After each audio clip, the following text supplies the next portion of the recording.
పరిశుద్ధ గ్రంథములో నుంచి మొదటి దినవృత్తాంతాల గ్రంథము 4వ అధ్యాయము 10వ వచనం వాక్య భాగాన్ని ఎబ్బేజు ఇశ్రాయేలీల దేవుని గూర్చియు మొర్రపెట్టి, నీవు నన్ను అనిశ్చయముగా ఆశీర్వదించి నా సరిహద్దులను విశాలపరిచి నీ చెయ్యి నాకు తోడుగా దయచేసి నాకు కీడు రాకుండా దానిలో నుండి నన్ను తప్పించుము అని ప్రార్థింపగా దేవుడు అతడు మనవి చేసిన దానిని అతనికి దయచేసును. దేవునికి స్తోత్రం. ఈ ఒక ఉదయకాల సమయంలో దేవుని వాక్యంలో ఎబ్బేజు చేసిన ప్రార్థన గురించి మనం కొన్ని విషయాలు మనం నేర్చుకుందాం. అసలు ఎబ్బేజు అంటే అనగా అర్థం ఏంటంటే, పుట్టినోట్లో ఒకసారి కింద భాగం చూడండి, వేదన. ఎబ్బేజు అంటే వేదన పుత్రుడు. తాను పుట్టిన సమయంలో తన తల్లికి వేదన పుట్టించాడు, కానీ తన జీవితంలో దేవునికి ఆనందాన్ని కలిగించాడు. అసలు ఎందుకు కలిగజేశాడు అని వాక్యాన్ని మనం పరిశీలన చేసినట్లయితే, పరిశుద్ధ గ్రంథంలో ఎబ్బేజుని గురించి కేవలం 2 వచనాలు మాత్రమే రాయబడ్డాయి. ఎన్ని వచనాలు? 2 వచనాలు రాయబడ్డాయి. కానీ అయినప్పటికీ తాను పొందిన ఘనత అద్భుతమైనదిగా, ఆశ్చర్యమైనదిగా మనకు కనబడుతుంది. దేవునికి స్తోత్రం. ఇప్పుడు 4వ అధ్యాయము 9వ వచనం చదవండి. ఎబ్బేజు తన సహోదరుల కంటే ఘనము పొందినవాడై ఉండెను. ఓకే, దేవునికి స్తోత్రం. వాస్తవానికి ఎబ్బేజు ఘనత పొందడానికి గల కారణం ఏంటి అని ఆలోచింపు చేసినట్లయితే, ఎబ్బేజు ఎందుకు తన సహోదరులందరికంటే ఘనత పొందాడు అంటే ఒకే ఒక కారణం. ఏమిటి ఆ కారణం అంటే తను చేసిన ప్రార్థన. ఏంటమ్మా? తాను చేసిన ప్రార్థన. ఆ ప్రార్థన గురించి ఎబ్బేజు ప్రార్థనలో 4 అంశాలను ఎత్తిపట్టుకుని ప్రార్థన చేశాడు. ఎబ్బేజు ఘనత పొందడానికి గల కారణం ఏంటంటే అతడు చేసిన ప్రార్థన. అసలు ప్రార్థన ఏమని చేశాడు, ఏమి చేయడం వల్ల ఘనత పొందాడు, మనము కూడా ఘనత పొందుకోవాలంటే మనము కూడా ఏ విధంగా ప్రార్థించాలి అని ఒకసారి ఆలోచన చేద్దాం. మొట్టమొదటిగా ఒకసారి చూడండి, ఎబ్బేజు 10వ వచనం, ఇశ్రాయేలీల దేవుని గూర్చి మొర్రపెట్టి, నీవు నన్ను నిశ్చయముగా ఆశీర్వదించి. దేవునికి స్తోత్రం. మొట్టమొదట పలికిన మాట ఏంటంటే, నీవు నన్ను నిశ్చయముగా ఆశీర్వదించుము. అసలు ఆశీర్వాదం అంటే ఏంటి చెప్పండి? ఆశీర్వాదం అంటే ఏంటి? పూర్వకాలంలో ఎక్కువ మంది పిల్లలు, ఎక్కువ పశు సంపద ఉంటే ఆశీర్వదింపబడిన వారిని అనేవారు. అదే ఆశీర్వాదం. ఈ కాలంలో అయితే కార్లు, భవనాలు, బ్యాంక్ బ్యాలెన్స్ ఉన్నవారు ఆశీర్వదించేవారు అంటున్నారు. ఇదేనా ఆశీర్వాదం అంటేనా? అయితే వాక్యాన్ని చూడండి, ఆదికాండము 32వ అధ్యాయము 26వ వచనం చూడండి. 32వ అధ్యాయం 26వ వచనం. ఆయన తెల్లవారు అతడు, నీవు నన్ను ఆశీర్వదించితేనే గాని నిన్ను పోనీయునెను. అప్పటికే ఓకే, ఈ మాట ఎవరు పలికారు? యాకోబు పలికాడు. అయితే అప్పటికే యాకోబుకి 11 మంది పిల్లలు ఉన్నారు. అప్పటికి ఇంకా బెన్యామీను పుట్టలేదు. లెక్కలేనంత పశు సంపద ఉంది. కానీ యాకోబు దేవునితో ఏం చేస్తున్నాడు? పోరాటము చేస్తున్నాడు, పెనుగులాడుతున్నాడు, అంగలారుస్తున్నాడు. ఒక్క నరుడు రాత్రంతయు కూడా పెనుగులాడిన సందర్భం మనకి కనబడుతుంది. అతను అంటున్నాడు, ఏమని పలుకుచున్నాడు? నీవు నన్ను ఆశీర్వదించితేనే కానీ నిన్ను నేను పోనీయునను. అంటే యాకోబుకి ఇవేమీ ఆశీర్వాదాలుగా కనిపించలేదు. నిజమైన ఆశీర్వాదం ఏంటంటే ఆయనను కలిగి ఉండడమే ఆశీర్వాదం. ఒక వాక్యాన్ని చూడండి, ఎఫెసీయులకు రాసిన పత్రిక 1వ అధ్యాయము 3వ వచనము. క్రీస్తునందు పరలోక విషయములో ఆత్మ సంబంధమైన ప్రతి ఆశీర్వాదమును మనకు అనుగ్రహించును. దేవునికి స్తోత్రం. హల్లెలూయా. అపోస్తలుడైన పౌలు గారు ఎఫెసీ సంఘానికి చెప్పుచున్న మాట ఏంటంటే, క్రీస్తునందు పరలోక విషయములలో ఆత్మ సంబంధమైన ప్రతి ఆశీర్వాదము మనకు అనుగ్రహింపబడును. క్రైస్తవుడుగా జీవిస్తున్న నీవు, క్రీస్తును అంగీకరించిన నీవు, లోక రక్షకుడిని తెలుసుకున్న నీవు, బాప్తిస్మము తీసుకున్న నీవు ఏమి చేయాలంటే క్రీస్తు కొరకు నువ్వు ప్రయాస పడాలి. ఏమిటి ఆ ప్రయాస అంటే, ఆత్మ సంబంధమైన ఆశీర్వాదముల కొరకు నువ్వు ప్రార్థిస్తే శరీర సంబంధమైన ఆశీర్వాదాలు వాటిని దేవుడు అనుగ్రహించడానికి ఇష్టపడతాడు.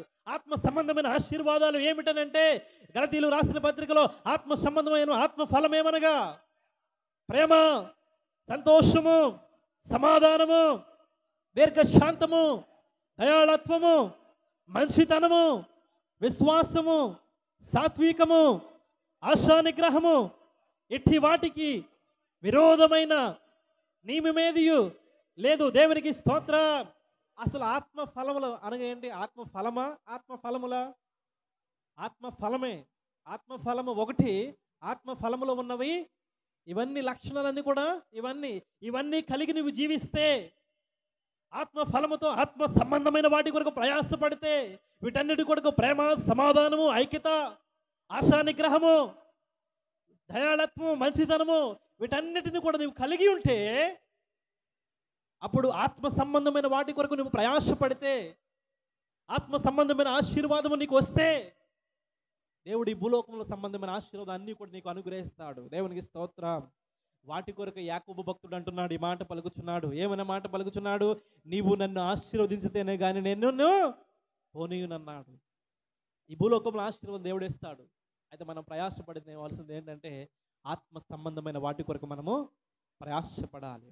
వాటి కొరకు నువ్వు ప్రయాసపడితే భూలోక సంబంధమైన ఆశీర్వాదము దేవుడు నీకు అనుగ్రహిస్తాడు. దేవునికి స్తోత్రం. క్రీస్తును కలిగి ఉన్న నీవు, క్రీస్తు కొరకు ప్రయాసపడుతున్న నీవు, క్రీస్తు కొరకు జీవిస్తున్న నీవు క్రీస్తుకు లోబడితే దేవుడు పరసంబంధమైన ఆత్మ సంబంధమైన విషయములకు ఆశీర్వాదం కొరకు నువ్వు ప్రయాసపడితే భూలోక సంబంధమైన ఆశీర్వాదాలు కూడా దేవుడు నీకు అనుగ్రహిస్తాడు. ఎందుకు అనుగ్రహిస్తాడంటే, నువ్వు ప్రయాసపడుతున్న ప్రయాసకు ప్రతిఫలం దేవుడు ఇవ్వక మానడు. అందుకే ఎబ్బేజు ప్రార్థనలో మొట్టమొదటిగా పలికాడు ఏంటది? నీవు నన్ను ఆశీర్వదించుము. ఇప్పుడు ఆశీర్వాదం అంటే ఏంటి? ఆయనను కలిగి ఉండడమే ఆశీర్వాదం. ఆయనను కలిగి ఉంటే ఆయన సమస్తము మనకు అనుగ్రహిస్తాడు. దేవునికి స్తోత్రం. హల్లెలూయా. రెండవదిగా చూడండి, మొట్టమొదటిగా ఏంటి? నీవు నన్ను ఆశీర్వదించి. రెండవది, నా సరిహద్దులను విశాలపరిచి. ఏమన్నాడు? నా సరిహద్దులను విశాలపరచు అన్నాడు. కీర్తనల గ్రంథము 61వ అధ్యాయము 2వ వచనం చూడండి. దావీదు భక్తుడి మాట పలుకుచున్నాడు, నా ప్రాణమా తల్లడెల్లగా బూది గంధముల నుండి నేను నీకు మొరపెట్టుచున్నాను. నేను ఎక్కలేనంత ఎత్తైన కొండపైకి నన్నెక్కించుము. దేవునికి స్తోత్రం.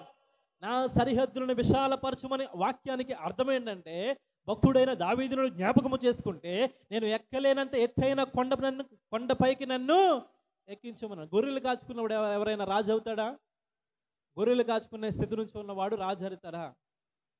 రాజును చేయగల సామర్థ్యం ఎవరికి ఉంది? ప్రభువైన యేసుక్రీస్తు ప్రభువారికి మాత్రమే ఉంది. అందుకే దావీదు భక్తుడు ఈ విధముగా ప్రార్థన చేస్తున్నాడు, నేను ఎక్కలేనంత ఎత్తైన కొండపైకి నన్ను ఎక్కించుము. గొర్రెలు కాచుకున్న స్థితిలో నుంచి దావీదుకు మహారాజు సింహాసనం ఇవ్వగల సర్వశక్తిమంతుడు. అందుకే నా సరిహద్దులను విశాలపరచుమనుంది. ఈ భూలోక సంబంధంలో ఉన్న ఆస్తులు అంతస్తుల యొక్క సరిహద్దులు విశాలపరచమని కాదు, మన ఆత్మీయ సరిహద్దులు. ఆ సరిహద్దులు మనం ఎక్కలేనంత ఎత్తైన అనుభవంలోనికి ఉండాలి. అనుభవాలు కలిగి ఉండాలంటే క్రీస్తుకు లోబడాలి. దేవునికి స్తోత్రం. హల్లెలూయా. దేవుడు నీ జీవితంలో అసాధారణమైన కార్యమును కూడా చేయగల సర్వశక్తిమంతుడు. డాక్టర్లకి అంతు చిక్కని వైద్యమునైనా సరే దేవుడు సహాయము చేయగల సర్వశక్తిమంతుడు.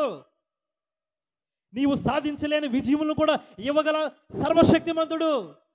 అందుకే నువ్వు ప్రార్థన చేయవలసింది ఏంటంటే, నా సరిహద్దులను విశాలపరచుము. డాక్టర్లు కూడా అంటారు, వారి ప్రయత్నం వారు చేసి తదుపరి ఎవరి ప్రయత్నం అంటారు? వారు కూడా ఎవరి మీద వేస్తారు? దేవుని మీద వేస్తారు. దేవునికి స్తోత్రం, హల్లెలూయా. ఈ లోక డాక్టర్లు కూడా వారికి కలిగిన జ్ఞానాన్ని బట్టి, వారికి కలిగిన చదువును బట్టి, వారికి కలిగి ఉన్న విద్యను బట్టి వారు ఏం చేస్తారు? వారి ప్రయత్నం వారు చేస్తారు. అయితే చివరి మాట అంటారు, ఏమన్నా మాట పలికించారు? దేవుడే మీకు, మా ప్రయత్నం మేము చేశాము, తదుపరి దేవుడే సహాయం చేయాలంటారు. అందుకే మనం ఎవరి మీద ఆధారపడాలంటే దేవుని మీద ఆధారపడాలి. అందుకే నా సరిహద్దులను విశాలపరచు. అందుకని చెప్పేసి మూర్ఖముగా ఎవరు? దేవుడే నన్ను స్వస్థపరుస్తాడు, దేవుడే నాకు సహాయం చేస్తాడని మనం ఏం చేయాలి? బిగించుకుని వండకూడదు. దేవునికి స్తోత్రం. ఈ లోక డాక్టర్లను దేవుడు మనకు అనుగ్రహించాడు. వాటిని బట్టి మనం చేయవలసిన కర్తవ్యం మనము చేయాలి. తదుపరి దేవుడే మనకు సహాయము చేస్తాడు. ఆ యొక్క ఏది వైద్యమైనా సరే మనకు ఉపయోగపడాలంటే దేవుని సహాయం మనము పొందుకోవాలి. మన ప్రయత్నం మనం చేయాలి, దేవుని సహాయం దేవుడు మనకు అనుగ్రహిస్తాడు. అందుకే గొర్రెలు కాచుకున్న దావీదుని ఎక్కడికి తీసుకెళ్ళాడు? మహారాజుగా తీసుకెళ్ళాడు. మహారాజుగా తీసుకెళ్ళడం గల కారణం ఏంటంటే, ఎదురు దావీదు మహారాజు ప్రయత్నము చేశాడు. గొలియాతును ఎక్కడికి? 6 జాలల గల గొలియాతును చంపడానికి సాహసం ఎవరు చేశారు? దావీదు చేశాడు. ఎవరి మీద ఆ పూనుకొని సహాయం చేశాడు? దేవుని మీద ఆధారపడి సహాయము చేశాడు. వాటి ద్వారా విజయాన్ని పొందుకున్నాడు. దేవునికి స్తోత్రం. అందుకోసమే మనము ప్రయత్నము చేయాలి. నా సరిహద్దులను విశాలపరచుమని ఎవరు ప్రార్థన చేశారు? ఎబ్బేజు ప్రార్థన చేశాడు. ఎవరి అనుభవాలను బట్టి అంటే, భక్తుల యొక్క అనుభవాల్ని నేర్చుకుని, భక్తుల యొక్క అనుభవాల్ని చూసుకుని అతడు ఎబ్బేజు ప్రార్థన చేశాడు. ఏమని ప్రార్థన చేశాడంటే, నిశ్చయముగా నన్ను ఆశీర్వదించమన్నాడు. దాన్ని ఎవరిని జ్ఞాపకము చేసుకున్నాడంటే, యాకోబు భక్తుడిని జ్ఞాపకము చేసుకుని ప్రార్థన చేశాడు.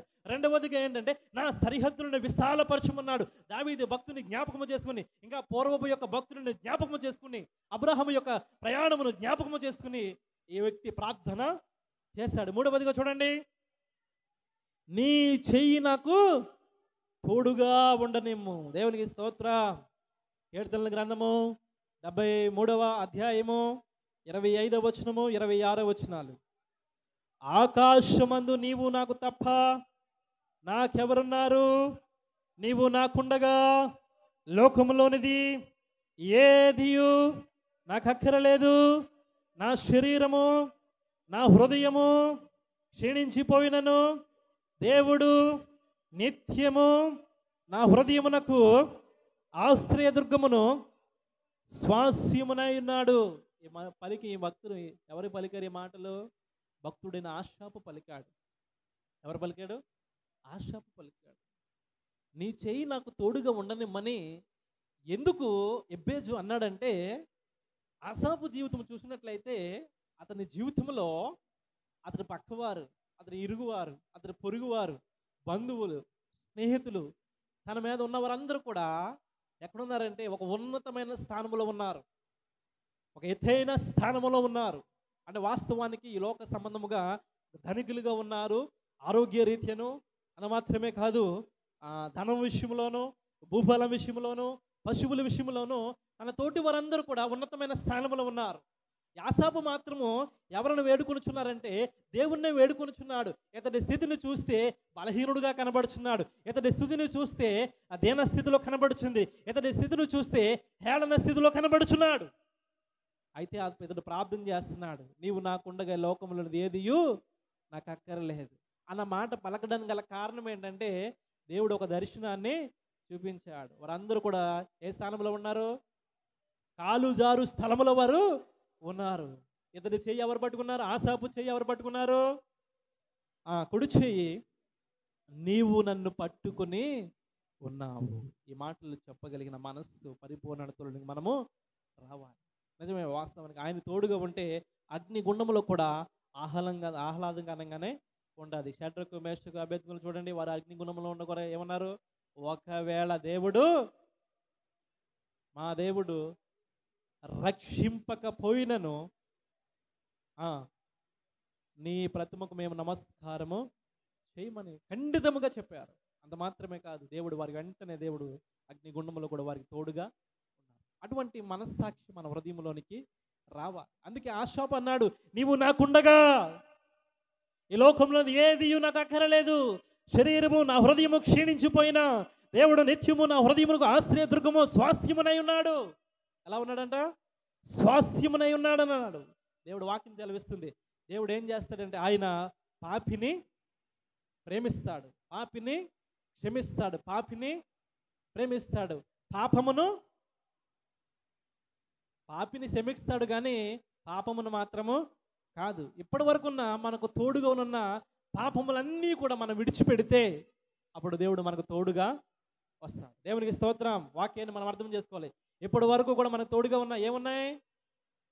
ఇప్పుడు వరకు మనతో పాటు వచ్చి ఏమున్నాయి? పాపములను మనము విడిచిపెడితే అప్పుడు ఆయన మనకి ఎలా వస్తాడు? ఆయన మనకు తోడుగా వస్తాడు. దేవునికి స్తోత్రం. హల్లెలూయా. ఆయన తోడు మనకు కావాలంటే, ఆయన తోడులో మనము జీవించాలంటే మనం ఏమి చేయాలి? ఏమని ప్రార్థన చేయాలి? నీ చెయ్యి నాకు తోడుగా ఉండనిమ్మని నీవు ప్రార్థన చేయాలి. ఆశాపు భక్తుని రీతి పలికిన మాటల ప్రకారముగా అతడి స్థితిని దేవుడు ఒక ఉన్నతమైన స్థానంలోనికి ఉంచాడు. ఎందుకు అంత స్వాస్థ్యమును పొందుకున్నాడు అంటే దానికి కారణం ఏంటంటే అతడు చెయ్యి, ఆశాపు యొక్క చెయ్యి ఎక్కడ ఉందంటే ఎలా ఉంది?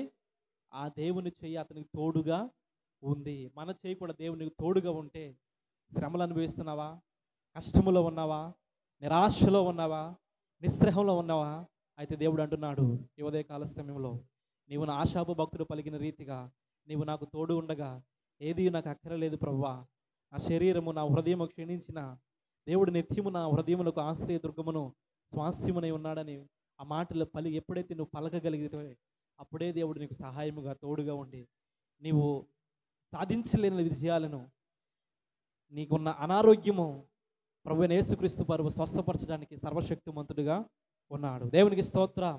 అయితే నువ్వు చేయవలసిన పని ఏంటంటే నీ చెయ్యి ఎవరికి తోడుగా ఉండాలి?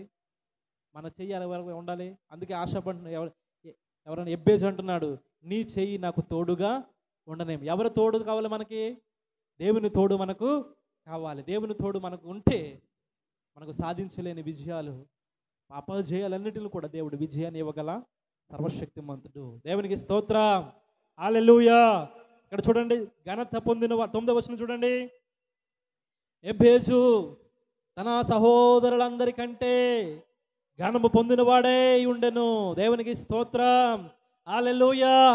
ఘనత నీవు పొందాలంటే, నీ జీవితంలో సహోదరుల కంటే నువ్వు ఘనత పొందాలంటే, ఇప్పుడు నీ స్థితి హీన స్థితిలో ఉన్నా, ఇప్పుడు నీ స్థితి వేదన స్థితిలో ఉన్నా, ఇప్పుడు నీ స్థితి దుర్లభమైన స్థితిలో ఉన్నా, నీవు చేయవలసిన ప్రార్థన ఏమిటంటే ఎబ్బేజు చేసిన ప్రార్థన బట్టి నీ చీముగా నన్ను ఆశీర్వదించు నాయనా, నీ చెయ్యి నాకు తోడుగా ఉండి ప్రభువా, నా సరిహద్దులను విశాలపరుచు నాయనా అని నువ్వు ప్రార్థన చేయాలి. ఎలా ప్రార్థన చేయాలంటే, ఘనత పొందుకోవాలంటే గనుడుగా నీవు ప్రార్థన చేయాలి. దేవునికి స్తోత్రం.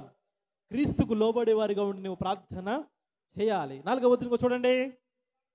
కీడు రాకుండా దానిలో నుండి నన్ను తప్పించుము అని ప్రార్థింపగా దేవుడు అతడి మనవి చేసిన దానిని అతనికి దయచేసెను. దేవునికి స్తోత్రం. హల్లెలూయా. హల్లెలూయా. దేవునికి స్తోత్రం. ఎబ్బేజు అంటున్నాడు, నాకు కీడు రాకుండా దానిలో నుండి నన్ను తప్పించుము అని ప్రార్థించాడు. అసలు కీడే రావద్దు నాయన, కష్టాలే వద్దు నాయన, నాకు ఎల్లప్పుడూ దీవెనే కావాలి నాయన అని ప్రార్థన చేస్తే దేవుడు అంగీకరించడు. పేతురు రాసిన మొదటి పత్రిక 5వ అధ్యాయము 8వ వచనం. నిబ్బరమైన బుద్ధి గలవారై మెలకువగా ఉండుడి, మీ విరోధి అయిన అపవాది గద్దించు సింహము వలె ఎవరిని మృంగుదుమా అని వెతుకుచు తిరుగుచున్నాడు. దేవునికి స్తోత్రం. హల్లెలూయా. హల్లెలూయా. కీడు రాకుండా చూడు, వచ్చిన దానిలో నుండి తప్పించము. కీడు రప్పించేవారు ఎవరు? వాక్యాన్ని శ్రద్ధగా వినాలి. కీడు రప్పించేవాడు ఎవరు? సాతాను. వాటి చేతిలో నుంచి తప్పించగలమని ఎవరు ప్రార్థన చేయాలి? మనమే ప్రార్థన చేయాలి. కీడు అన్నది వస్తుంది, ఈ భూలోకంలో జీవిస్తున్నాం కాబట్టి అపవాదైన సాతానుగాడు చేయవలసిన పన్నాగం ఏంటంటే ఎవరిని మృంగుదుమా, ఎవరు నీతిగా ఉంటారు, ఎవరు భయభక్తులు కలిగి జీవిస్తారు, ఎవరికి దేవునికి లోబడి జీవిస్తారు, దేవునికి నమ్మకముగా ఉంటారు, దేవుని పనిలో యథార్థంగా ఎవరు జీవిస్తున్నారు. కాబట్టి వారిని ఎప్పుడు నాశనము చేద్దామా, వారి తలంపులన్నీ చెలగొడదామా, వారికి ఎప్పుడు అనారోగ్యం కల్పిద్దామా, ఎప్పుడు వారిని గాయపరుద్దామా, ఎప్పుడు వారిని నాశనము చేద్దామా అని అపవాది అనే సాతాను ఎప్పుడు కూడా ప్రయత్నము చేస్తుంది. నువ్వు ఒక పని దేవునికి నమ్మకముగా చేస్తున్నప్పుడు, ఒక పని నువ్వు దేవునికి విధేయతగా నువ్వు చేస్తున్నప్పుడు, ఒక కార్యము తలంపు పడుతున్నప్పుడు, నువ్వు ప్రయాస పడుతున్నప్పుడు, నువ్వు అభివృద్ధిలోనికి నడిపించేటప్పుడు అపవాది ఏం చేస్తాడంటే నిన్ను నాశనము చేయడానికి అనేకమైన పన్నాగల ప్రయత్నము వాడు ఎల్లప్పుడూ కూడా నీకు చేస్తానే ఉంటాడు. మనం కీడు తప్పించమని, కీడు రాకుండా చూడమని ఎవరికి ప్రార్థన చేయాలి? దేవునికి ప్రార్థన చేయాలి. ఆ కీడులో నుంచి ప్రభువా నన్ను తప్పించు నాయనా, నాకు విజయం ఇవ్వు నాయనా అని మనం యెహోవాకు ప్రార్థన చేయాలి. అసలు కీడే రాకూడదు నాయనా అని ప్రార్థన చేయకూడదు. అపవాదైన సాతాను ఎప్పుడు కూడా ఏం చేస్తాడంటే నువ్వు నీతిగా జీవిస్తే, దేవునికి ఇష్టానుసారంగా జీవిస్తే నేను ఎప్పుడు బాధపడదామా, ఎప్పుడు గాయపడదామా, ఎప్పుడు అవమానపడదామా నిత్యము నీ ద్వారా, నీ కుటుంబం ద్వారా, నీ పిల్లల ద్వారా, నీ భర్త ద్వారా, నీ భార్య ద్వారా, నీ బంధువుల ద్వారా నీ హృదయాన్ని గాయపరుస్తూనే వస్తాడు. అప్పుడు నీవేం చేయాలంటే ప్రభువా వారు నన్ను ఎందుకు అన్నారు, వారిని శపించమని మనం ఏం చేయాలి? మనం శపించకూడదు. మనం వారి కొరకు ప్రార్థన చేయాలి. మనం చేయవలసింది ప్రభువా ఈ కీడులో నుంచి నన్ను తప్పించు నాయనా, నాకు విజయాన్ని ఇవ్వు ప్రభువా, నాకు ఘనత నీవు నాయనా అని ఏం చేయాలి? నువ్వు ప్రార్థన చేయాలి. అపవాదైన సాతాను ఎవరిని మృంగుదుమా అని వాడు ఎప్పుడు కూడా నిత్యము కూడా గర్జించు సింహం వలె వాడు కూడా తిరుగుతానే ఉంటున్నాడు. దేవునికి స్తోత్రం. మన చూపులో కానీ, మన తలంపులో కానీ, క్రియల ద్వారా కానీ మన మీదకి కీడు రావాలని ఎప్పుడు కూడా ఎల్లప్పుడూ ప్రయత్నము చేస్తానే ఉంటాడు. మన మనస్సును, మన శరీరాన్ని, మన కళ్ళను, మన చూపులను, మన నడకలను వాడు ఏం చేస్తాడంటే పరిశీలన చేసి వాడు ఏం చేస్తాడు? మన పాపంలోనికి లాగడానికి ప్రయత్నము చేస్తాడు. ప్రభువా వాటి నుంచి తప్పించి నీవే నాకు కాపుదలగా ఉండు నాయనా అని ఏం చేయాలి? నువ్వు ప్రార్థన చేయాలి. ఎప్పుడైతే నువ్వు ప్రార్థన చేస్తావో, ఎబ్బేజు ఈ 4 అంశాలు ఏమని ప్రార్థన చేశాడు? ఎబ్బేజు ఇశ్రాయేలును గూర్చి, ఇశ్రాయేలుల దేవుని గూర్చి మొర్రపెట్టి నీవు నన్ను నిశ్చయముగా ఆశీర్వదించి నా సరిహద్దులను విశాలపరిచి నీ చెయ్యి నాకు తోడుగా ఉండ దయచేసి నాకు కీడు రాకుండా దానిలో నుండి నన్ను తప్పించుమని ప్రార్థించేస్తే ఈ ప్రార్థనకు దేవుడు అంగీకరించి అతడు ఏం చేస్తాడంటే అతడి మనవులన్నీ కూడా అతడు మనవి చేసిన దానిని అతనికి దయచేసెను. దేవునికి స్తోత్రం. అతడు ఈ విధంగా ప్రార్థన చేయడం వల్ల ఏ విధముగాను నిశ్చయముగా నన్ను ఆశీర్వదించమన్నాడు. రెండవదిగా ఏంటి? నా సరిహద్దులను విశాలపరచమన్నాడు. మూడవదిగా ఏంటి? నీ చేయి నాకు తోడుగా ఉండనిమ్మన్నాడు. నాలుగవది ఏంటి? కీడు రాకుండా నన్ను తప్పించమన్నాడు. దేవునికి స్తోత్రం. హల్లెలూయా. అసలు ఆశీర్వాదం అంటే ఏంటి? వాక్యం విన్నారు కదా. ఆశీర్వాదం అంటే ఏంటి? ఇప్పుడు వరకు వాక్యం విన్నారు కదా. ఆశీర్వాదం, ఆత్మ సంబంధమైన ప్రతి ఆశీర్వాదం మనకు అనుగ్రహించబడుతుంది. ఏ విధముగా? క్రీస్తునందు పరలోక సంబంధమైన విషయాల కొరకు, ఆత్మ సంబంధమైన ఆశీర్వాదాల కొరకు ప్రార్థిస్తే దేవుడు ఏమేస్తాడు? శరీర సంబంధమైన ఆశీర్వాదాలు వాటిని అవే దేవుడు వేస్తాడు. దేవునికి స్తోత్రం. రెండవది నా సరిహద్దులను విశాలపరచమన్నాడు. ఎక్కలేని స్థితిలో నుంచి ఎత్తైన స్థితిలోనికి దేవుడు తీసిగల సర్వశక్తిమంతుడు. దేవునికి స్తోత్రం. నువ్వు చేస్తున్న ప్రయత్నము అంచులంచులుగా అభివృద్ధిలోనికి నడిపించగల శక్తిమంతుడు. ఏమని ప్రార్థన చేయాలి? నా సరిహద్దులను విశాలమని ప్రార్థన చేయాలి. ఎవరు చేయి తోడుగా ఉండాలి? మనుషులు చేయ, బంధువులు చేయ, స్నేహితులు చేయ, ఇరుగువారి చేయ, ఎవరి చేయ మనకు కావాలి? దేవుని చేయి మనకు తోడుగా ఉండనివ్వాలి. కీడు రప్పించకుండా మనం ఏం చేయాలి? కీడు రప్పించే పని ఎవరు చేస్తారు? అపవాదైన సాతాను గాడు ఏం చేస్తాడంటే కీడును మనకు కలుగజేస్తాడు. ఆ కీడు నుంచి తప్పించమని ప్రార్థన చేయాలి. కీడులోంచి విజయాన్ని ఇమ్మని ప్రార్థన చేయాలి. ఈ 4 అంశాలు పెట్టుకుని ప్రార్థన చేశాడు. దేవుని దగ్గర ఇతడు ఏం చేశాడు? మనవి చేశాడు. ఏమనుంది అక్కడ? దేవుని దగ్గర మనవి చేశాడు. దేవుడు ఏం చేశాడు? మనవి చేసిన దానిని అతనికి దేవుడు సహాయము చేశాడు. మనం కూడా ఏం చేయాలి? దేవుని దగ్గర మనం వేడుకోవాలి. దేవుని దగ్గర మనం వేడుకుని ప్రార్థన చేయాలి. మన మనవలన్నీ కూడా ఎవరికి చెప్పుకోవాలి? దేవునికి చెప్పుకోవాలి. మనుషులు చెప్పుకుంటే ఏం చేస్తారు? ప్రేమగా ఉన్నప్పుడు ఏం చేస్తారంటే ప్రేమిస్తారు, ఆదరిస్తారు. వారికి మనకు విరోధమైతే ఆ మాటల చేత మన హృదయాన్ని గాయపరుస్తారు. అదే నువ్వు దేవునికి చెప్పుకుంటే, దేవుని సన్నిధిలో నువ్వు మొరపెట్టుకుంటే, నీ సమస్యను యాజకులను తెలియపరిచి ప్రార్థన చేయమని సలహా తీసుకుని ప్రార్థన చేస్తే, వారి ప్రార్థన నీ ప్రార్థన దేవుడు ఆలకించి ఆ మనవరి ద్వారా దేవుడు నీకు ఏం చేస్తానంటున్నాడు? సహాయము దేవుడు చేస్తాడు. అతని మనం అంగీకరించి అతనికి దేవుడు దయచేశాడు. దేవుని దయ మనం పొందుకుంటే దేవుడు మన ఘనతలోనికి దేవుడు తీసుకొస్తాడు. ఘనత అంటే ఐశ్వర్యం, పేరు ప్రఖ్యాతులు కాదు, ఆయనను కలిగి ఉండడమే నిజమైన ఘనత. దేవునికి స్తోత్రం. మనము దేవుని సన్నిధిలో దేవునికి మనవి చేసుకోవాలి, దేవుని దయ పొందుకోవాలి. దేవుని దయ పొందుకుంటే దేవుడు మనకు ఘనత ఇస్తాడు. ఎవరికి ఇచ్చాడు ఈ ఘనత? ఎబ్బేజు మనవి చేసుకున్నాడు, అంటే ప్రార్థించాడు. ఆ ప్రార్థన మనవులు దేవుడు అతడు అడిగినది దయచేశాడు. అతనికి దయచేయడం వల్ల ఘనత వచ్చింది. ఎంత ఘనత వచ్చిందంటే తన సహోదరుల కంటే ఘనత పొందిన వాడే ఉండెను. వేదన పుత్రుడుగా ఉన్న ఇతను తన సహోదరుల మీద ఘనత పొందాడు. దేవునికి స్తోత్రం. హల్లెలూయా. ఎబ్బేజు ప్రార్థనను అతని సహోదరులలో ఘనతగా చేసింది. మన ప్రార్థన కూడా మనలను అట్టి ఘనత ప్రార్థనగా పాత్రునిగా చేయాలి. దేవునికి స్తోత్రం. హల్లెలూయా. మన ప్రార్థన కూడా ఏం చేయాలి? మనలను అట్టి ఘనత పొందుకునే వారుగా మనం కూడా ప్రార్థన చేయాలి. అంత పాత్రులుగా మనము ప్రార్థన చేయాలి. దేవునికి స్తోత్రం. ఆ రీతిగా మన హృదయాలను ఏ రీతిగాను ఘనత పొందుకునే రీతిగా ఘనత పొందుకోవాలంటే మొట్టమొదటిగా ప్రార్థన మనవి దేవునికి తెలియపరచాలి. నువ్వు ఎప్పుడైతే ప్రార్థన మనవులు తెలియపరుస్తావో దేవుడు దయ నీకు వస్తుంది. దేవుని దయ ఎప్పుడైతే వస్తుందో దేవుడు ఏం చేస్తాడంటే ఘనతను ఇచ్చేవాడుగా దేవుడు మనకు సహాయము చేస్తాడు. ఘనత పొందుకుంటే ఎవరైతే అవమానపరిచారో, ఎందరైతే నిందించారో, సహోదరులేమి, బంధువులేమి, స్నేహితులైతే వారే నీ దగ్గరికి వచ్చి సహాయము అర్థిస్తారు. దేవునికి స్తోత్రం.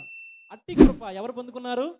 ఎబ్బేజు సహోదరులందరికంటే ఘనత పొందిన వాడై ఉండెను. దేవునికి స్తోత్రం. అంటే సహోదరులందరికన్నా ఒక ఉన్నతమైన స్థానంలో ఎవరిచ్చారు? మనుషులు ఎవరా? సహోదరులు ఎవరా? దేవుడిచ్చాడు. ఎవరి మీద ఆధారపడ్డాడంటే దేవుని మీద ఆధారపడ్డాడు. ఎవరికి ప్రార్థన చేశాడంటే తన మనవలన్నీ కూడా దేవునికి తెలియపరిచాడు. తెలియపరచడం వల్ల ఘనత పొందాడు. కాబట్టి అట్టి రీతిగా మన హృదయాలను కూడా ఏం చేయాలి? స్థిరపరచుకుని ప్రార్థన చేద్దాం. అప్పుడు దేవుడు అట్టి కృపా ఘనత దేవుడు మనకు అనుగ్రహించునుగాక. ఆమేన్.